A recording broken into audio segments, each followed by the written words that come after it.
What if the pain you've been trying to escape is actually the path to your freedom? We spend so much of our lives avoiding discomfort, numbing it, distracting from it, outrunning it, convinced that if we can just get rid of the pain, we'll finally feel okay. Today's conversation with Blake Bauer challenges what we think we know about healing, self love, and what it really takes to break free. And it might just change the way you see your own story. Enjoy the show.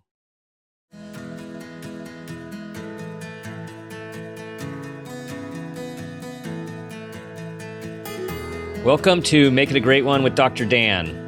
This show is all about bringing hope, connection, awareness, and wisdom through meaningful conversations that inspire us to be better versions of ourselves and have a positive impact on humanity.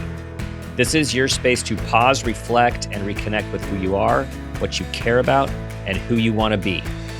We have this moment, this day, and this life. Let's make it a great one. Today, I have the privilege of speaking with Blake Bauer. Blake is the internationally best-selling author of You Were Not Born to Suffer and an internationally sought-after speaker, teacher, and consultant with an extensive background in psychology, alternative medicine, nutrition, traditional healing, and mindfulness meditation. He is considered by many to be a modern meditation and Qigong master.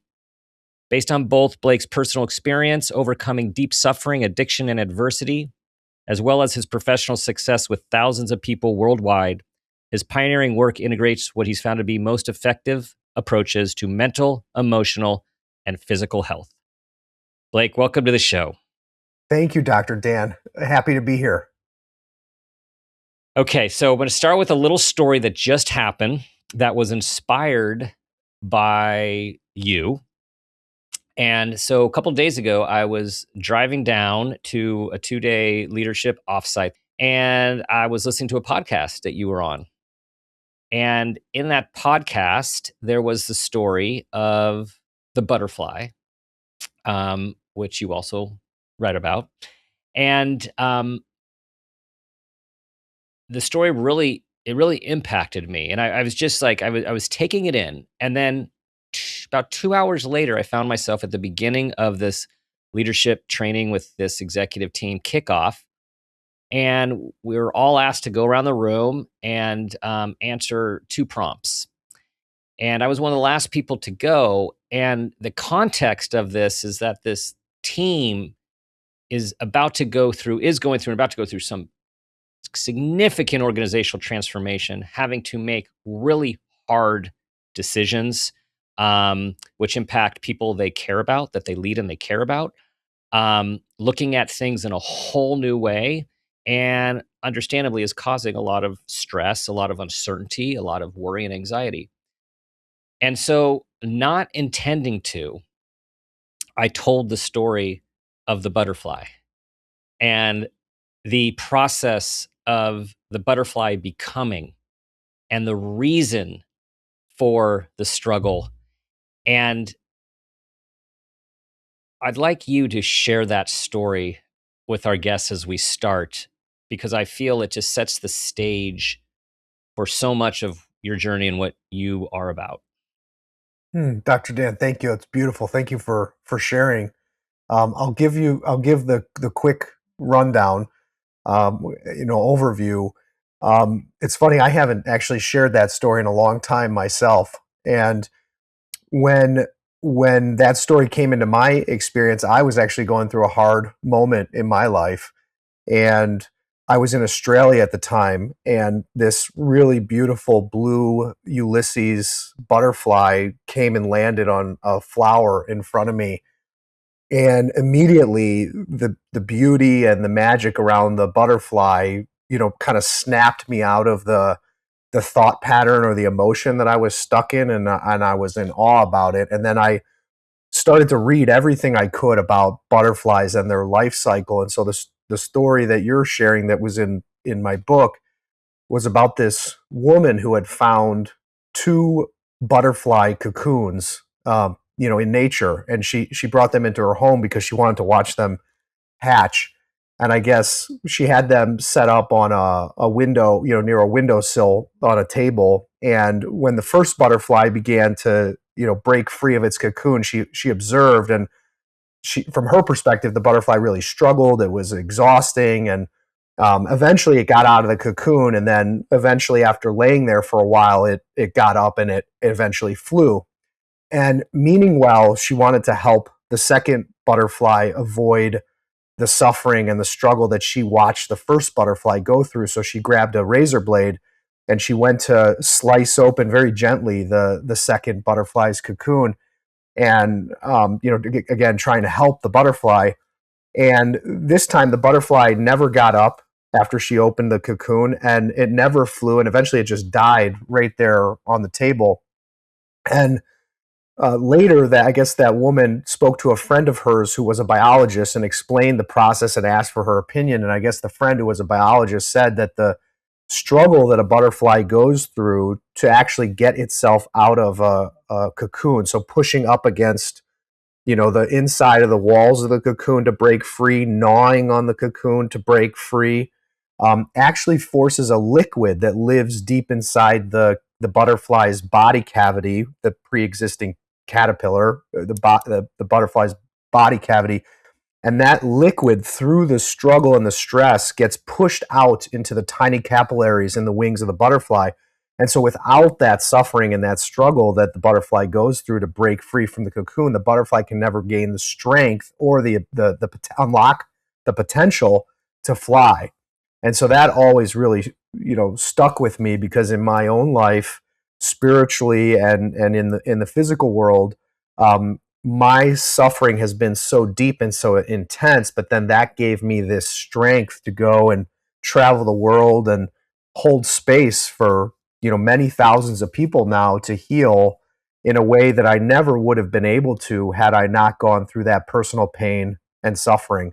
And I think one of the big lessons for me, and I'm sure, Dan, you can relate to this, is once I started to understand that I could always find a purpose in my suffering to help other people, that it was bigger than me, it was transpersonal, then I started to realize that my suffering wasn't in vain.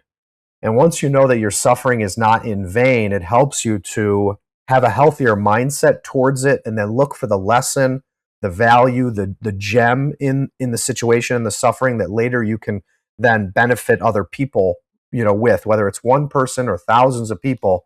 Our suffering doesn't have to be in vain if we can get out of a victim consciousness and look for the lesson and the growth, on a daily basis. And it's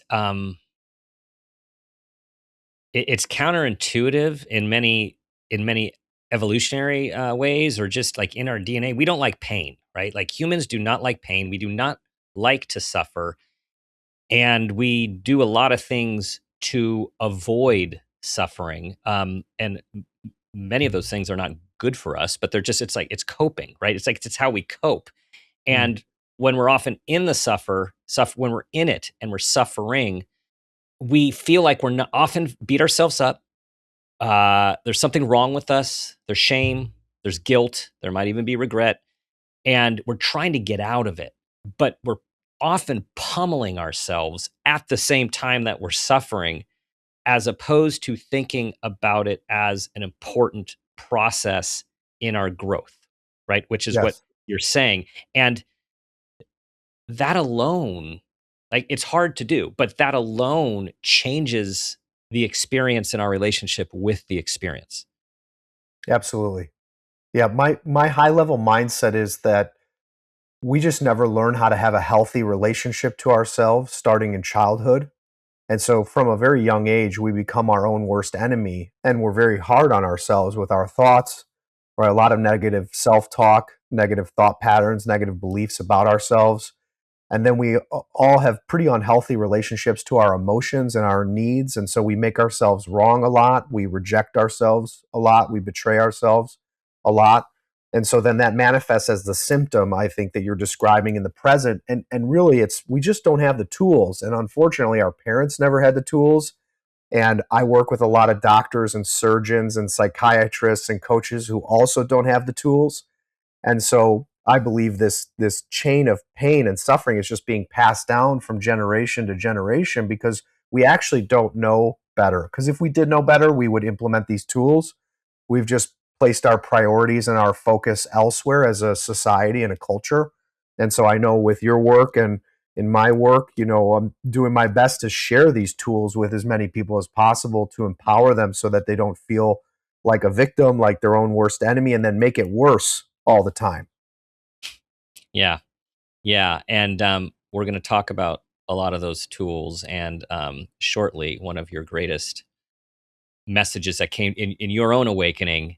And before we do, there's just something I've been looking forward to asking you this and to hear how you articulate it for us, our listeners.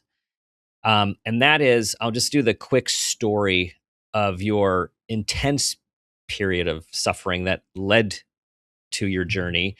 And I alluded to that, of course, everyone in the bio. And so Blake was struggling from like 14 to 18 with alcohol abuse and addiction, which of course led to some difficult consequences.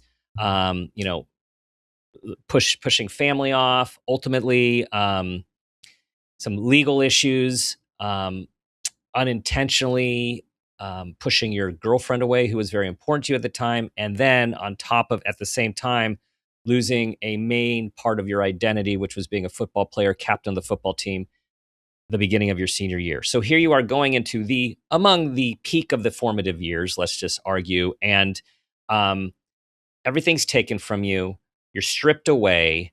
You can't cope and you can't compensate or cope or pretend anymore because it's like it's all gone.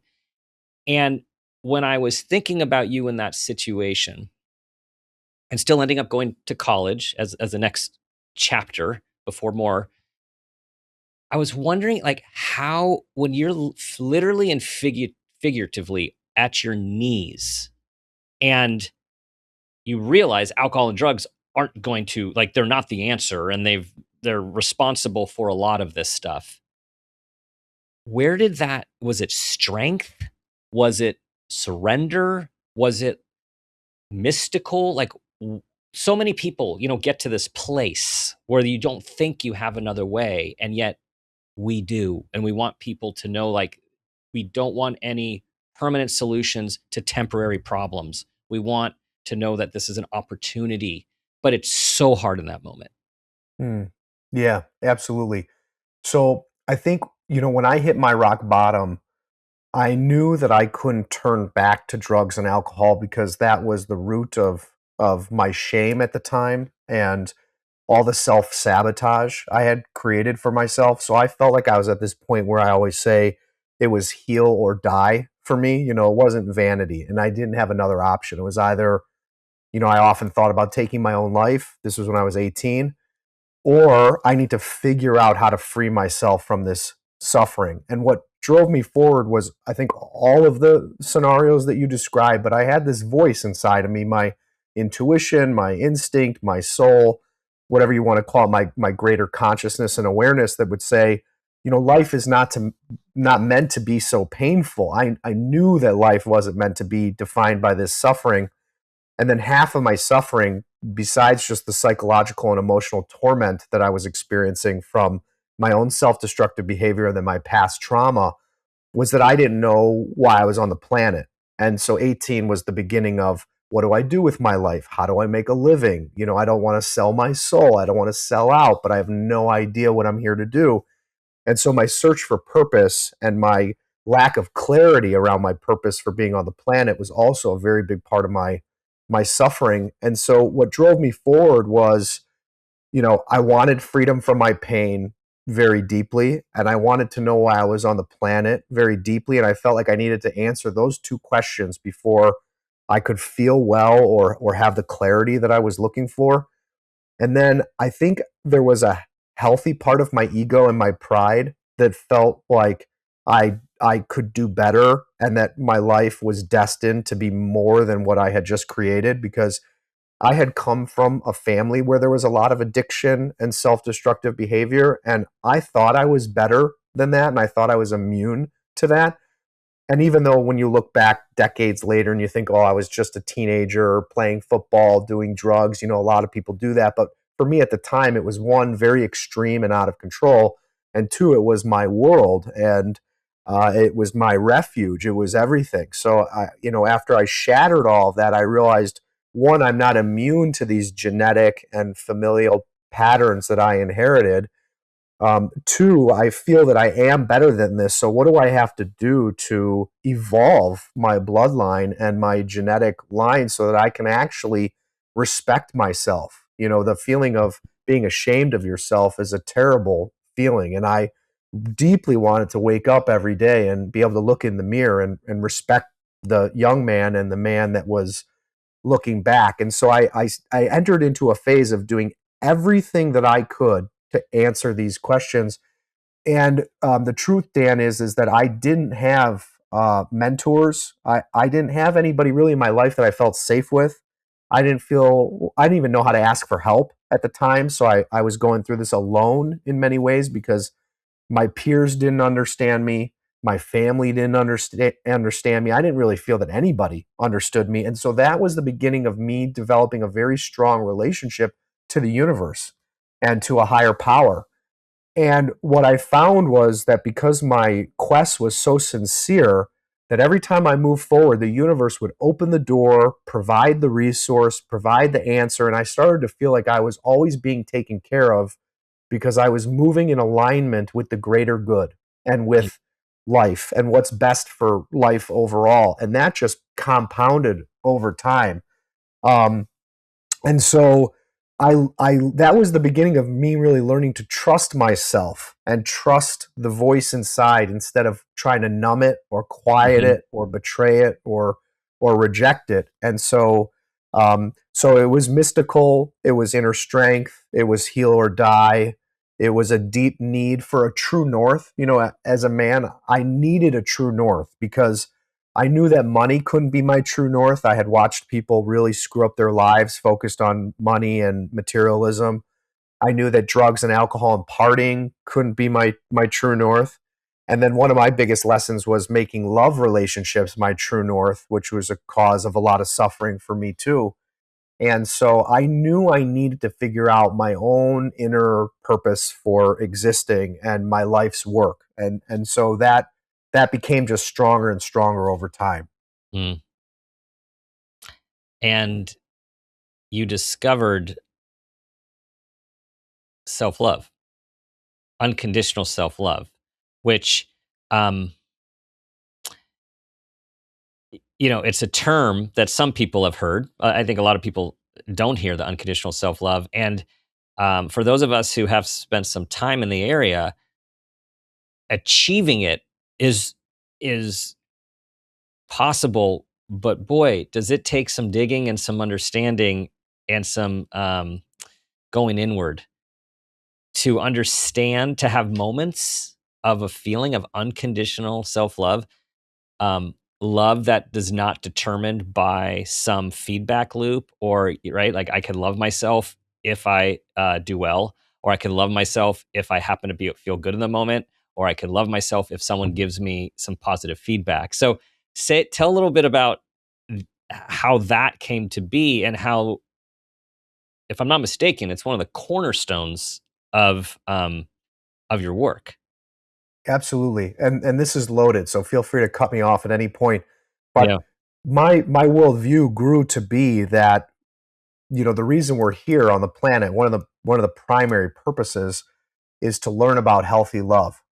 Because how can we enjoy being alive if we don't have healthy love in us and around us? And so we can't have healthy love in our relationships or our professional life, even if we don't have a healthy love inside of us, in our heart, in our mind, in our thinking, and in our relationship to our being, our body, mind, soul, heart.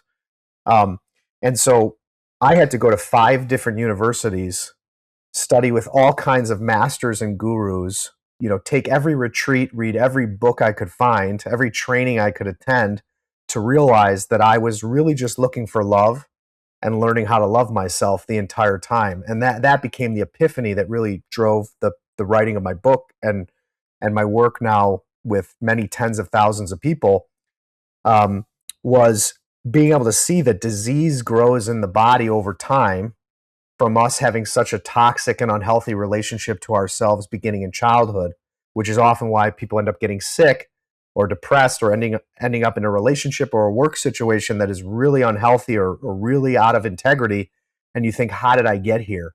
And the how did I get here is that I've actually been betraying myself and hurting myself and letting myself get hurt since I was little, but I didn't know that, and everybody else is doing it, so it seems so normal. And so for me, I love sharing this, Dan, because this makes it practical for people. A couple things. One is, as a helping professional, especially a therapist and a doctor, there's the Hippocratic Oath, right, which is to do no harm. And then a lot of therapists are familiar with the idea of, I'm supposed to have unconditional positive regard for my client, regardless of what they tell me. It could be dark, it could be shameful, it could be sinful in a, that mindset. But I'm supposed to have unconditional positive regard for them so they feel safe, so I can help them process it. I can help them forgive themselves, accept themselves, and change rather than hiding the truth and feeling ashamed of the truth. And so I realized that I needed to give myself this unconditional positive regard because I really wasn't finding it in the external world. And so I had spent all these years, all this money, all this time looking for love externally, and those lessons were all leading me back to give myself that love, that acceptance, that unconditional positive regard to myself from the moment I wake up to the moment I go to bed, practically, which we will get into. But for me, so first it started with meditation. So training my mind was a very big part of me learning to create a container inside of me of unconditional and acceptance and love. I didn't know how to relate to myself with love and acceptance. And so first it began with me sitting down on a daily basis and training my mind to accept any kind of thought that came into my head or my consciousness without judging it, without making it wrong, and without putting myself down because I had some crazy idea come into my head or some crazy thought. And so I often share this with people, is that first, I created a space of unconditional acceptance in my own mind and my own psyche.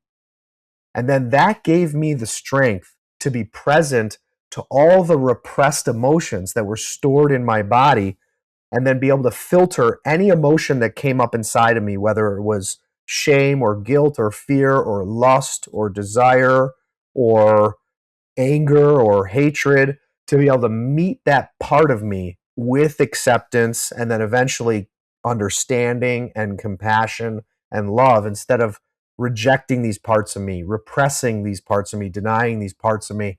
And so for me, again, first it happened mentally. That gave me the strength to hold the container for my emotions and my needs and my trauma to come up. And then for me to meet that psychologically and energetically with unconditional acceptance and unconditional love. And that really, for me, became the secret sauce and the key Mm. to healing these things. And then the other thing that was a very big part of my journey was Qigong, which is something I teach with a lot of people right now.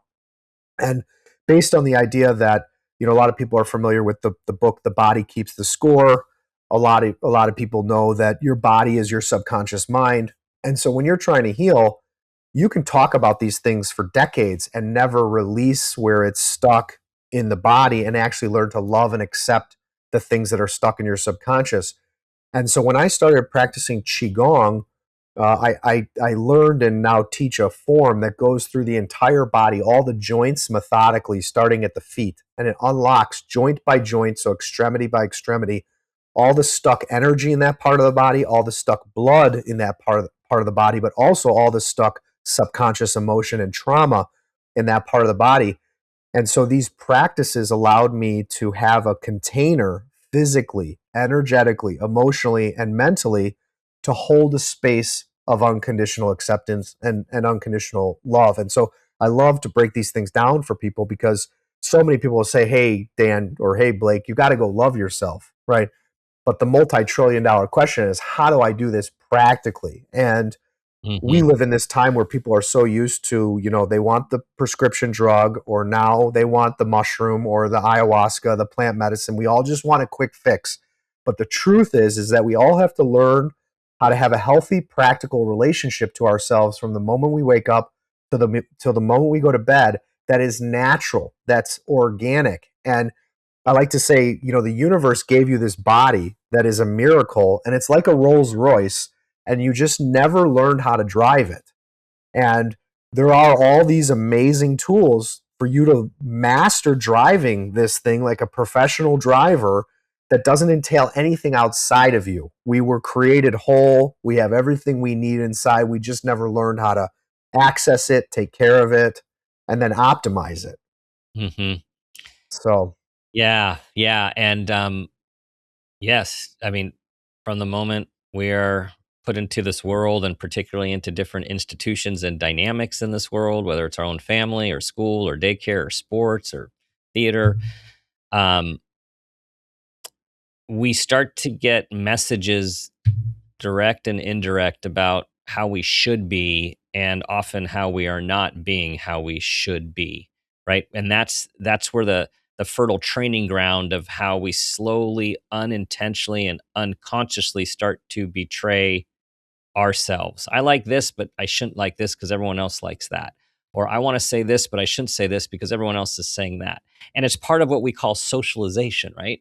And mm, unfortunately, a lot of socialization is about group norming, or group, just doing group, and it all takes us away from ourselves. So we then internalize the lack of acceptance that we are getting from the outer world in ourselves. And going back to what you said, when you found your space, that you found that protective space within in meditation, what I believe I heard was acceptance was the first thing that you had to cultivate and learn to cultivate, and learn to internalize, learn to be with, and then love follows. mm. Is that accurate to say? Yes. Yeah, absolutely. It's like acceptance, I think, opens the gates because I think deep down we have this infinite source of love.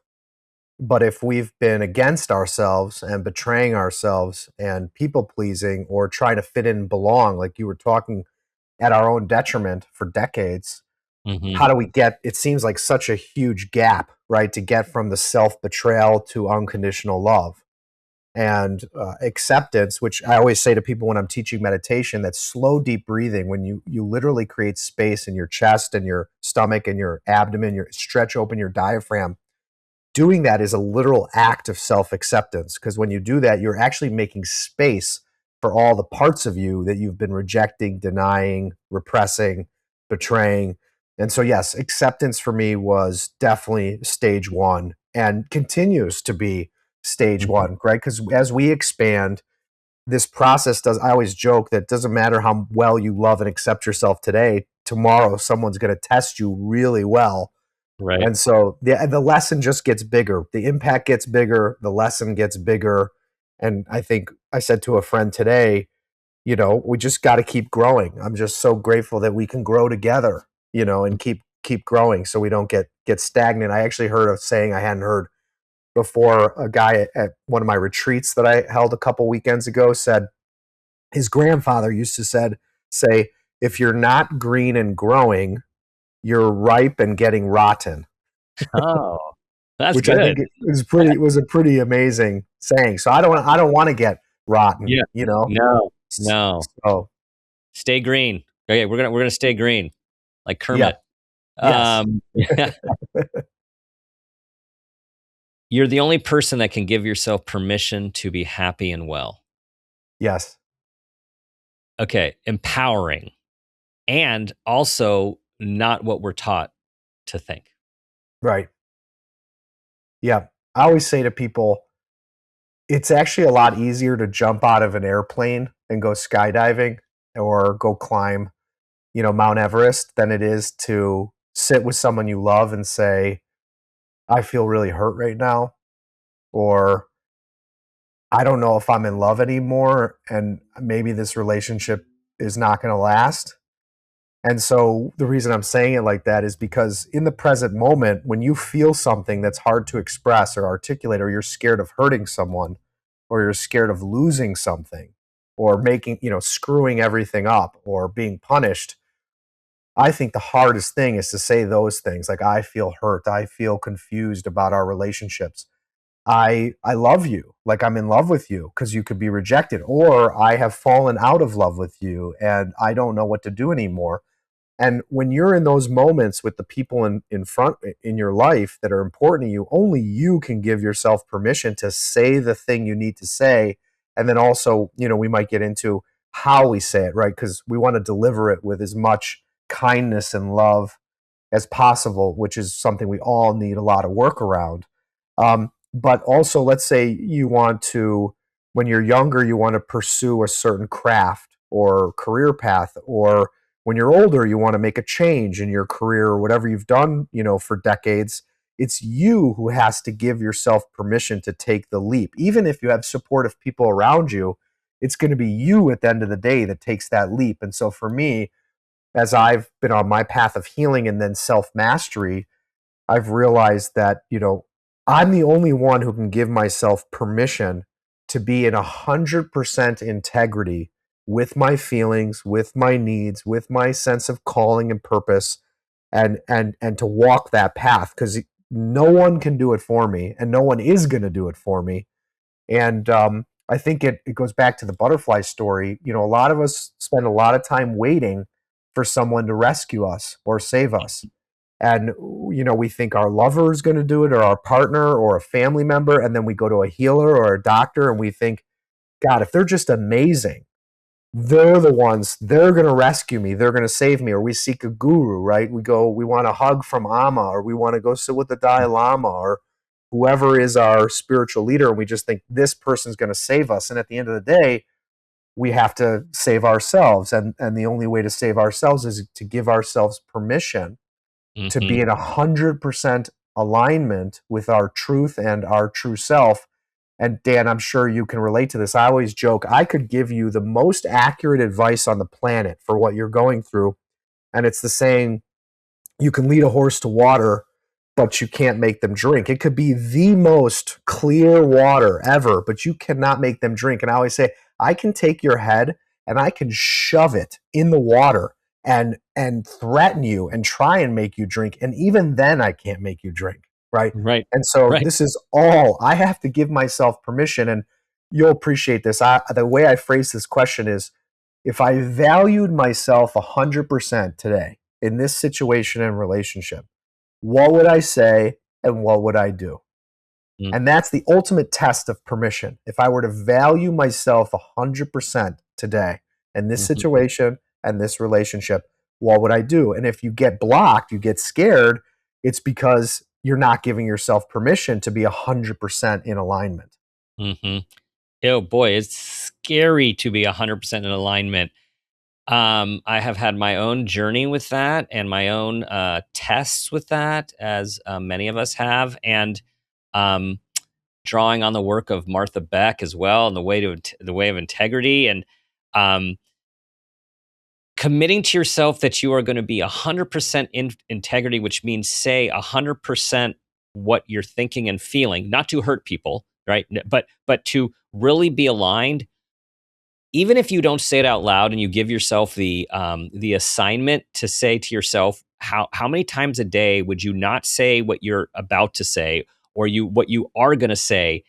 It is unbelievable when we realize how often, again, like these micro betrayals that we're referring to over the course of decades, and how empowering it is to realize, okay, we've done this, but I can get myself back.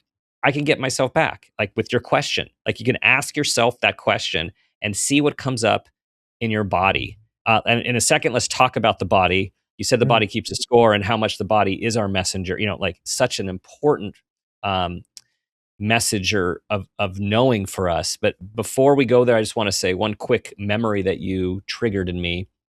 Late 20s, was going through a really tough time. Had a psychologist, Steve. He was in my life a long time, ultimately as a mentor, great individual, um, really impactful person in my life.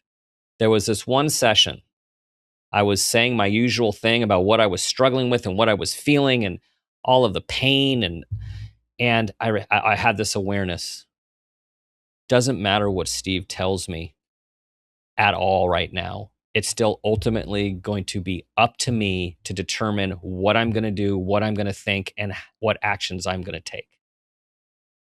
Right. And it was so profound. And again, everyone, Blake and I are highly believe in the healing and the coaching and the counseling profession. This is not against that. It was through that work that I was able to come to that. It's that Blake's point. It ultimately does. No one is going to save us. And all the people that you look to with stature who are great mentors and guides and gurus and coaches, they're important. And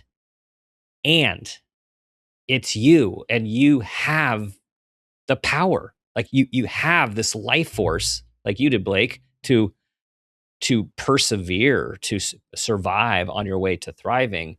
We all have that in us, and I think that is the most powerful thing that we can share with people.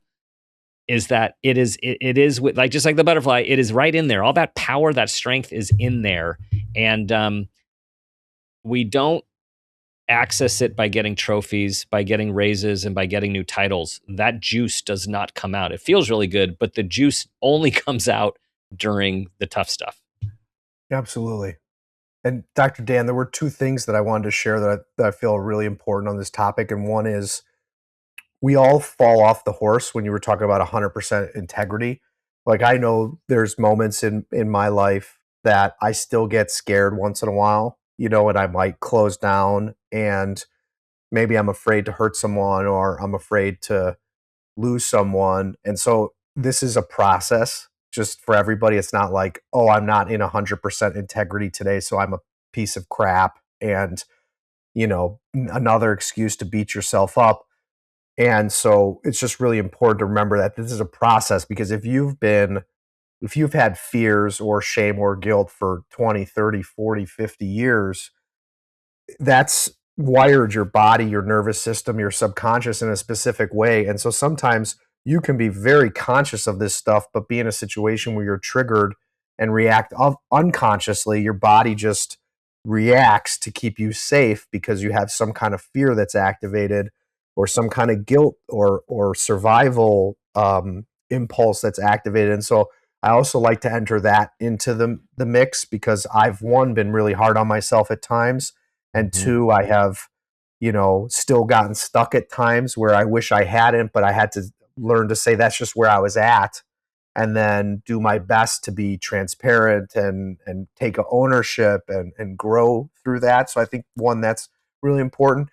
And then that kind of also is part of the second thing I wanted to say, which is that, is, I know Dan, that so much of our healing has to do with finding safe relationships, because a lot of our wounds are relational in nature, from our family of origin, or from things that have happened in our life in a relationship, either as a child or as an adult.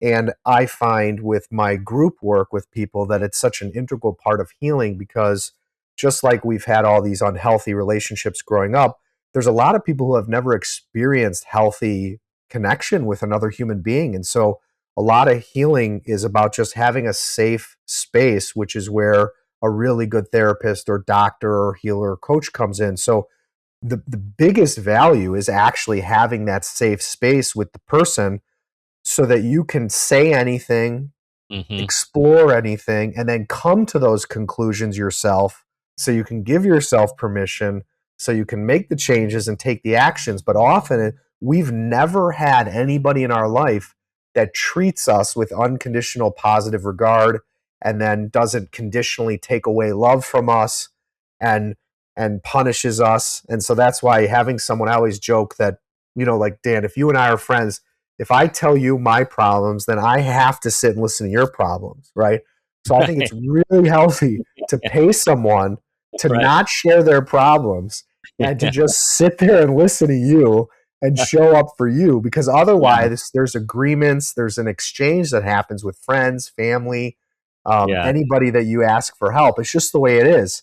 And so, but that safe container for you to be messy, to be imperfect, to let the inner pressure out so you don't combust, is really the value of a therapeutic relationship, is experiencing that safety and unconditional positive regard, so you become safe for yourself, so you have unconditional positive regard for yourself. Thank you for saying that. I'm so well said. And, it makes me think of the work of Carl Rogers, the unconditional positive regard, right? Pioneer of humanistic and Rogerian therapy. And that is the container, right? That is the container by which to let the shadow out, to let the messiness out, to let the shame out. And to me, it just shows even more how, like, it's very hard for people to do that on their own. You somehow were able to find that space within you through meditation to do that on your own. And um, not everyone can have a helper or a mentor or a guide, but just highlighting how important that space is with someone who is able to hold the container and doesn't make it about themselves like that, right? It's really important, right? Whether, especially if you're paying for it, right? It's about you to have that space. So thank you for saying that. Let's go to the body, which you referenced, and you do a lot of work with the body and with energy. And I have found in my work over time that it's one of these other areas that we have not been taught to tap into, have not, it's more like push through, ignore. It's not that real. It's going to be fine when the body is not only our vessel, but it is a breathing organism of intelligence Hmm. that tells us lots of information that we have within us if we would just tune in. Absolutely. I'm with you 100%. Like I was saying before, I feel our body's a miracle that we take for granted. And obviously, that's coming from a mindset where the bigger mindset is that existence itself, so all of existence, all of life, the universe existing in and of itself is a miracle. And we are an expression and part of that. And thus a miracle that we take for granted. And I always will joke with parents when I'm speaking to them, do you remember when you had your babies? And there's this window where you see the miracle, and then I say, okay, how long did it take for you to forget that they were a miracle because you couldn't sleep, or you had to make all the meals, or you're going through postpartum, or you're struggling with your spouse or your partner, right? It's like, oh yeah, where did the miracle go? The miracle became stress. And then we were all that too to our parents. We were maybe for a minute a miracle or for a little bit longer. And then eventually there was the stress of, I don't know how to take care of my own life, let alone this little child. So how do I navigate this? The big theme I love to share here, Dan, just to kind of start off this portion of the conversation, is that I have found that a lot of people struggle with their physical health because of the stuff we were talking about before, which is we live basically with this messaging, this self messaging where we say, I don't matter. My feelings don't matter. My needs don't matter. My preferences don't matter. My sense of purpose and calling don't matter, which is what gets us into the wrong personal situations and the wrong professional situations. Because if I said I matter, and my feelings matter and my needs matter and my sense of calling and purpose matters, then I would move from that place inside of myself and not be in a relationship where I'm betraying myself, or not be in a business relationship or a career where I'm betraying myself. And so that's the root. But what that becomes is when we're living that way and saying, I don't matter, my feelings don't matter, my needs don't matter, what I'm actually saying is, my life, my health, my happiness, my existence doesn't have value. And what I see in people as the root is like when a heart or a soul feels that it doesn't matter because its feelings don't matter, its needs don't matter, its sense of purpose and calling don't matter, the sentiment subconsciously grows inside of people that says, what's the point of taking care of my physical health if I actually don't enjoy being here? Like my Mm. heart and my soul don't really like being alive. I don't really enjoy my work. I don't really enjoy my relationships. I don't feel seen. I don't feel understood. I don't feel appreciated. Like every day is hard. So rather than taking care of my physical health, I will turn to the red wine or a bottle of red wine or the drinks after work. I will go through the drive through at McDonald's. I will eat the chocolate cake and the whole cake. So I'll do all these things that I know make me not feel well or that I feel guilt around, that I know hurt my physical health or my sleep, for example, or my weight, or these commitments and goals that I've made to myself. Um, because the short term gratification, the short term pleasure is a band aid, is a painkiller for the deeper living out of alignment, the deeper living out of integrity. And so, because when you are saying, my feelings matter, my needs matter, my calling matters, you actually don't want to eat or drink or engage in things that bring your energy and your vibration down. When you value yourself, you value your life, you value your time here, you get this strength physically and energetically where you're like, I don't want to put the thing in my body that's going to hurt me or bring my energy down. I don't want to drink the thing that's poison. I don't want to smoke the thing that's poison, and especially excessively, right? Like in moderation is one Yep. thing, but more Yep. than a drink, more than a puff, more than a little nibble is like you start to feel sick. You don't really feel like your best. You can't sleep that well. You have a hangover. Your energy's not great. And because you value yourself, mentally, emotionally, and spiritually, then Mm. you want to value yourself physically because you actually like being here, because you like your relationships, you like yourself, you like your work. But when you don't have that, that's why it's so hard for people to stop smoking or stop drinking or eat the right food or get to the gym on a regular basis, because subconsciously it's like, screw it. What's the point? I Right. don't really like being alive. What is the point of prolonging my physical existence if in my heart and soul I just don't like being here that much? I'm not enjoying the earth that much. So Hmm. that's the deeper sentiment, that I see in most people. And then I was very hard on myself physically from a young age. As a young man, I never felt very secure in my body. And then the thing that ended up bringing me security and confidence was when I started playing sports and was in the gym all the time. And what I learned, and I was started to squat up into the 500 pounds and bench press all this weight. And that was all ego and that was all armor, because deep down I felt insecure. But what I learned was a very hard relationship to my body.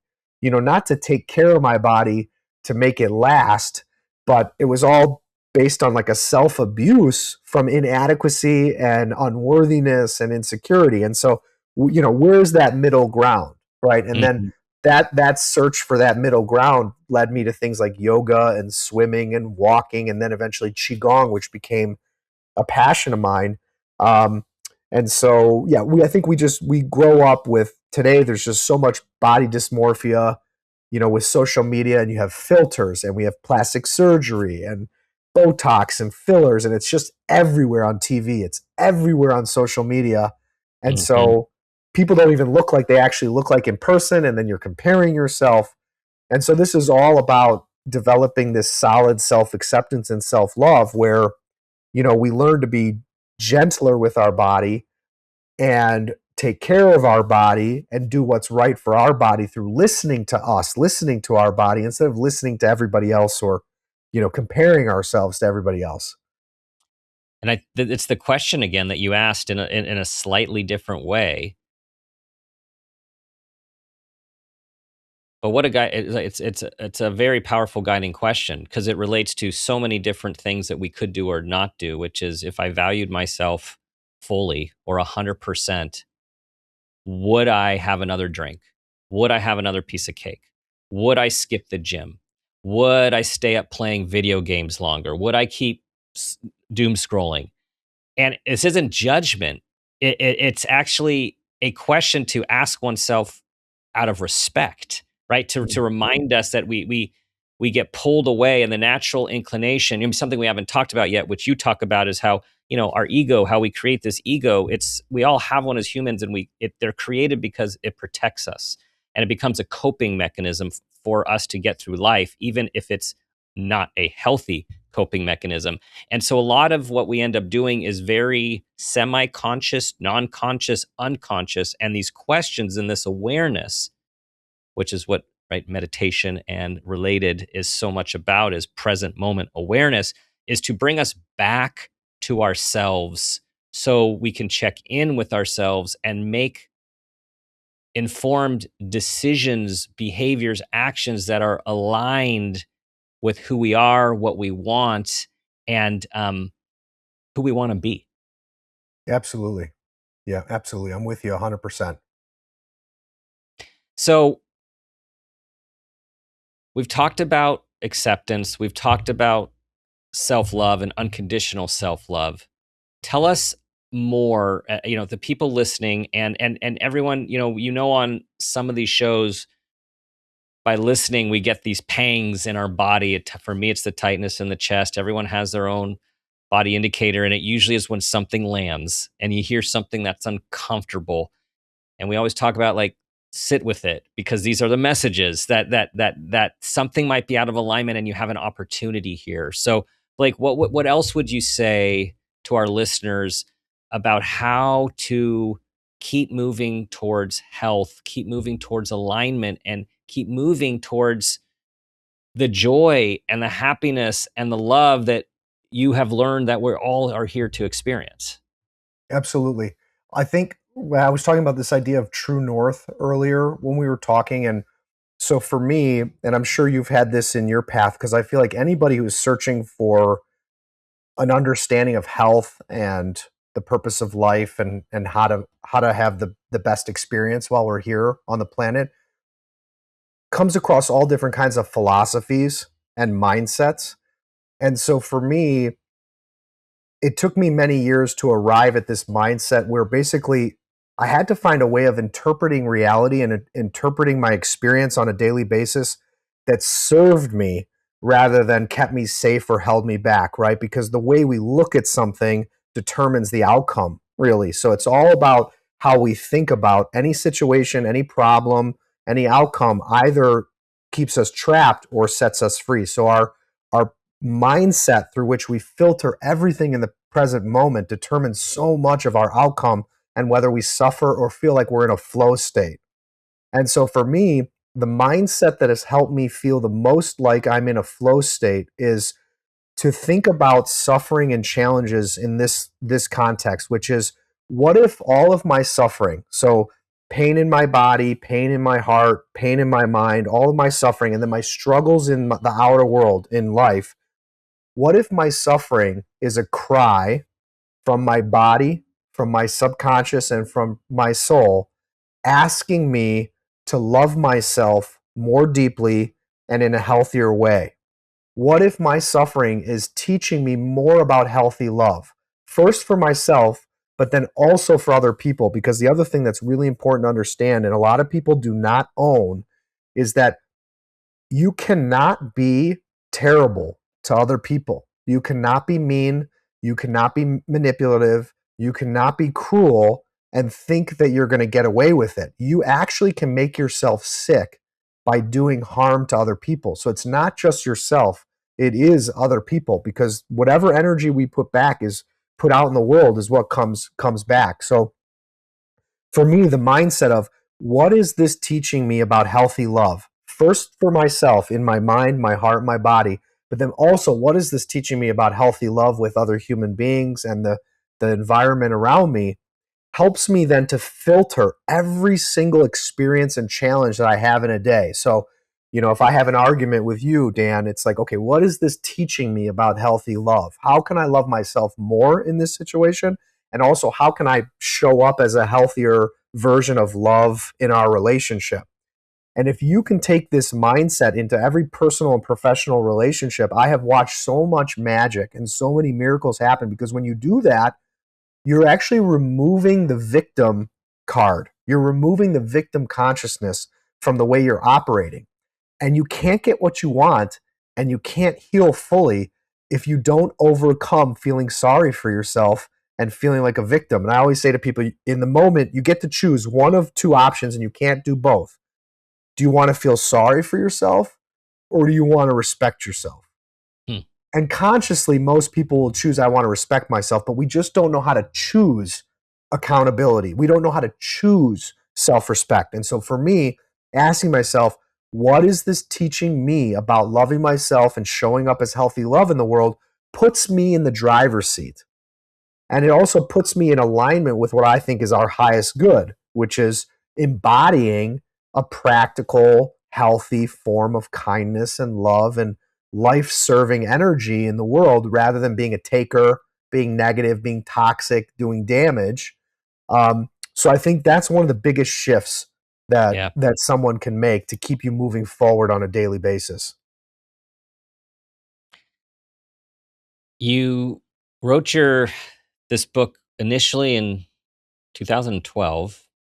Um, it had a life of its own. It took off. It took you everywhere, and then um, you had the opportunity to update it. Right. So we're talking when we record this show. We're talking. It's 14 years. About 14 years. Yes. What what is there anything I know it's a really tough question. It's like, how have you grown? I'll say it that way. How have you grown and expanded since so long ago when there was so much of this information, all these principles and these pillars that you talk about, write about, teach, and heal from, but yet you're growing too, you're living too, you're expanding too. What's changed in you? Thank you. It's a really beautiful question, and I reflect on it a lot. I haven't written another book since, and I actually just signed a contract to write my next book. So your timing, and I think about these timelines a lot. So you're right on point. So it was 14 years since the first edition of You Were Not Born to Suffer came out, and then the last edition came out in 2017, which is already almost 9 years ago. Um, and I never wanted to write again just to regurgitate some kind of commercial garbage because it could sell. I wanted to wait until I had something else to say again. And so there's a couple things. One is this journey is, right, you have an awareness, right? Like we might have said something today for a listener, and there's the period between awareness, and then there's integration, and then there's embodiment, right? And so for me, the last decade plus has just been my own path of learning to integrate and embody these principles even more. So then, just for myself personally, so I'm walking my talk as much as possible. And then also to be able to hold space for more people, that my container has expanded. So my capacity for impact is greater because all of this content has been practiced and taught for those 14 years, on a daily, weekly, monthly, and annual basis. So I think my capacity has grown. I think that there are seasons of life where different parts of you surface, and you need to learn to love and accept and forgive and grow that part of you. And I think you can't control that. That's just being part of nature. I even say to people, like roses on the same rose bush all flower at a different time. They open at a different time so they can get the same nutrients, the same sunlight, the same air, but not every bud on a plant opens at the same time. And so that's one plant.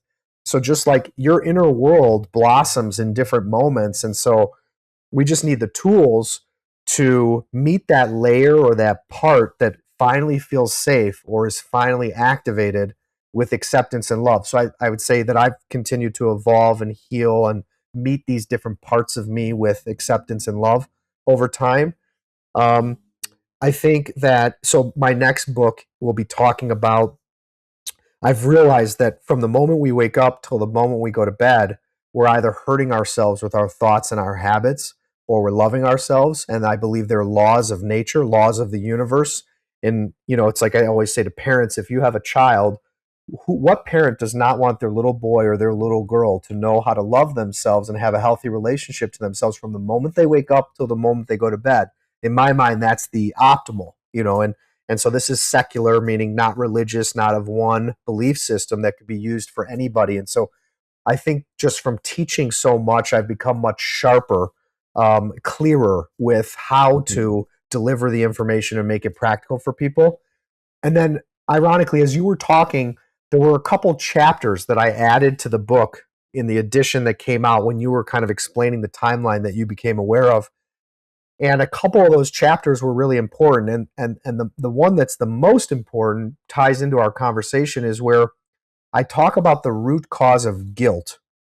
And I believe that guilt is connected to the root cause of our suffering. And this comes up a lot. It also ties into your question about permission, because when we're talking about learning to love ourselves and value ourselves fully, a lot of people start to ask, am I being too selfish? Right. And that becomes a really big block for a lot of people. And so in the chapters that I added, I dissect the concept of selfishness. And basically, where we get to is that if you look at nature, all of nature is actually designed to be selfish. There's nothing wrong with it.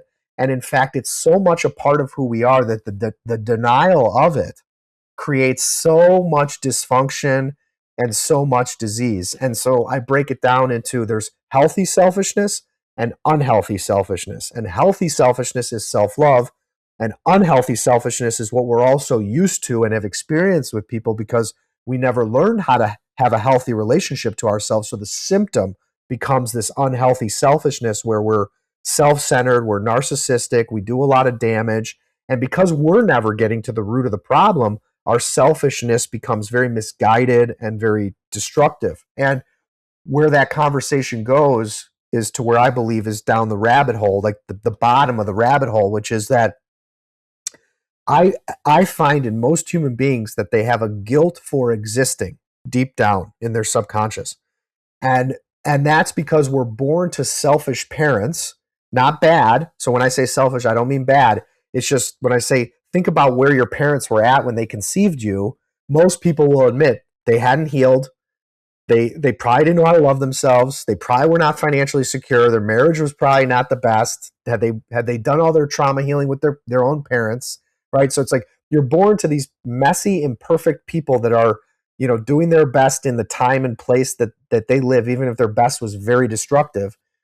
And when we're born, it's not like automatically they become enlightened and unselfish, right? So, but now you exist. And a lot of people internalize this dynamic as I'm not worthy of love because my parents are not in a place to give me healthy love consistently. And then a lot of people feel guilty for existing and feel like a burden, feel like a problem because their parents are stressed dealing with life and trying to make a living and keep a marriage going and take care of a family. But we internalize it as kids that there's something wrong with me. I'm unworthy of healthy love all the time, consistently. And I feel guilty for being here physically because just my physical needs are a lot to take care of. But then what that becomes is I feel guilty for having feelings. I feel guilty for having needs. I feel guilty for having preferences or an imagination. And then this sets in motion all the dysfunction we just spent the hour talking about. And so that's what these new chapters, had added to the book. So I kept growing, kept wanting to be clear for myself so I could be free and talk about what I call these are unspoken truths. No parent wants to admit that once in a while they say to themselves, I wish I never had kids, or I wish I never had kids with him or with her. And the kids feel it. We felt it growing up. Your kids feel it growing up. And this doesn't mean anybody's wrong or bad. It's just energetically we feel it and it affects us and it affects everybody. And so the more clear we look at this stuff, the more we can be free, basically. Freedom, right? That's where you just took us to. You took us to the end there, right? We're all like freedom, joy, happiness, and like we're here. We're not born to suffer. We're No. born to experience joy, and I think to, as you're saying, is to become free, to become ultimately become free. And there's free from so many things. And I also feel that everyone right now might be thinking about what is the one thing. What do you want to become free from?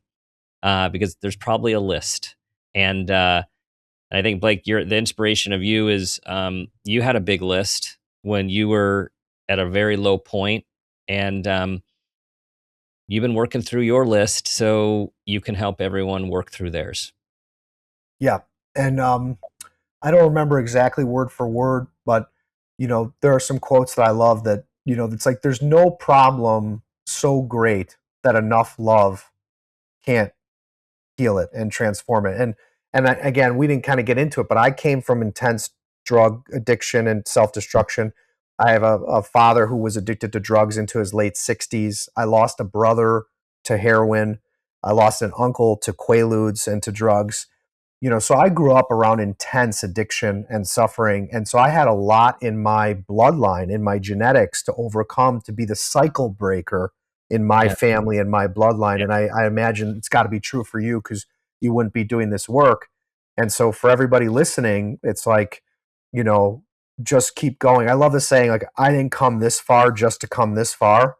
So with whatever you're going through, you didn't Yeah. come this far just to come this far. There's so much love on the other side of this if you are open to applying some of the things that we're talking about. And then Dan, I know you do a lot of work to empower people, which I love. And the tools are there, and there are good souls on the planet who Yes. actually care. And we're kindred spirits. We're soul family that Yeah. are meant to lift each other up out Yes. of the pain of our origins.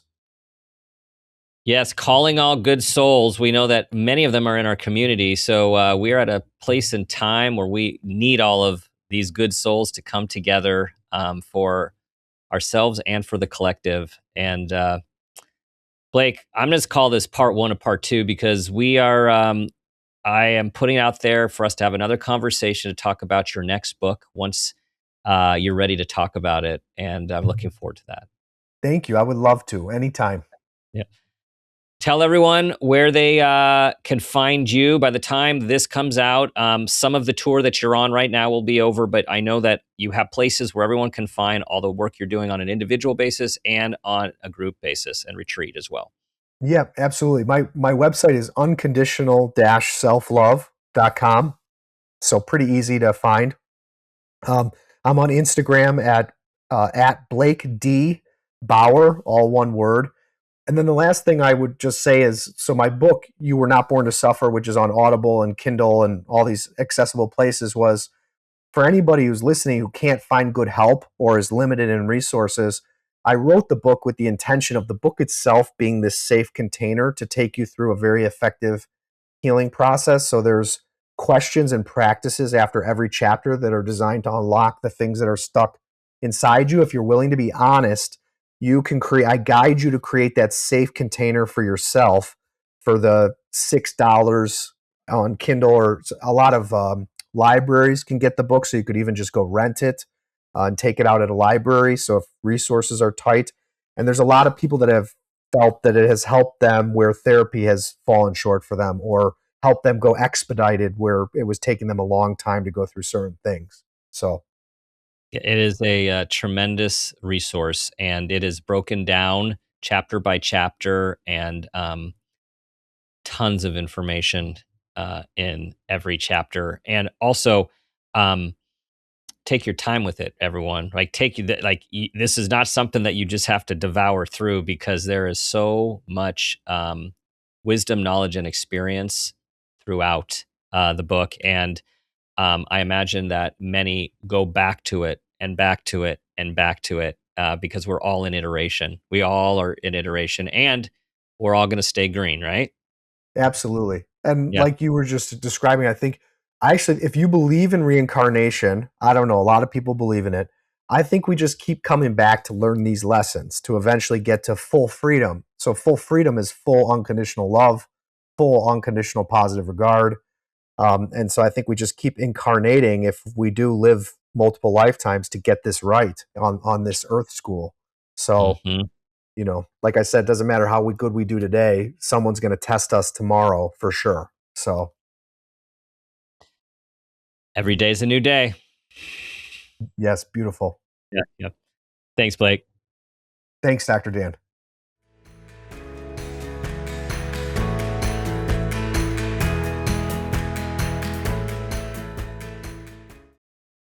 Blake has given us a lot to think about from his own journey and the countless lives that he has impacted through his learnings and teachings and guidance. Here are 5 key takeaways from our conversation. Number 1, your suffering does not have to be meaningless. Pain can become purpose when we stop asking, why me, and start asking, what is this teaching me? Number 2, self acceptance comes before self love. You can't jump straight to loving yourself if you're still rejecting parts of who you are. Number 3, no one is coming to save you, and that's empowering. Mentors, therapists, and guides matter deeply, but ultimately your healing belongs to you. Number 4, micro self-betrayals create long-term suffering. Every time we silence our truth, ignore our needs, or abandon ourselves, we move further from alignment. And number 5, freedom is the goal. Freedom from shame, freedom from guilt, freedom from old stories, freedom to fully become yourself. I'll be sitting with these principles, concepts, and ideas for some time, taking them with me, and knowing that we always have more to learn, opportunities for growth, and more to experience.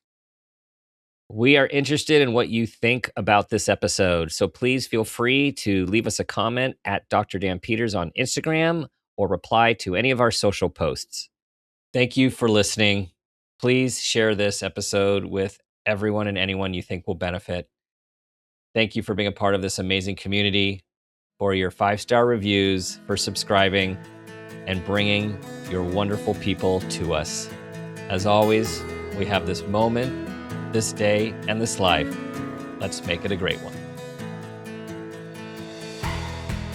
This has been a Peters and Rossi production. Make It a Great One with Dr. Dan is produced by Laura Rossi. Our engineer is Phil Rossi. Theme music is Uplifting Folk by Awesome Music. Artwork by Kelly Dwyer. Follow us on social media at Dr. Dan Peters. For more information, visit drdanpeters.com.